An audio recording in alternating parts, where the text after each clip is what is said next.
Sirain na nga natin to agad-agad mga par dahil may nagpadala nga sa atin ng regalo mga par at bigyan daw natin to ng honest review. Aquarium glass cleaner nga pala to mga par at ang cute niya pa nga dahil meron pa siyang kasamang lalagyan. Secured naman ang pagkakapackaging niya mga par at mukhang good quality naman siya. Magnetic aquarium glass cleaner nga siya mga par at meron siyang mga brush na matitigas na maliliit. At syempre susubukan natin kung malakas yung magnet niya mga par. 3 cm naman ang bawat sukat niya mga par na pa-square. At nang subukan na nga natin mga par, legit nga na malakas yung magnetic niya. Nakakasabay talaga yung brush niya mga par at hindi naiiwan. Ang kagandahan pa nga dahil sa shape niya mga par, madali nga din makuskus yung bawat sulok ng aquarium tank natin.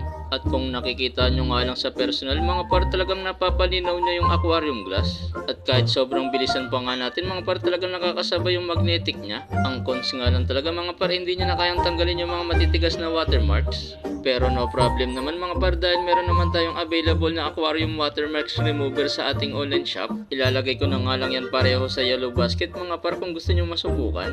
Happy fish keeping!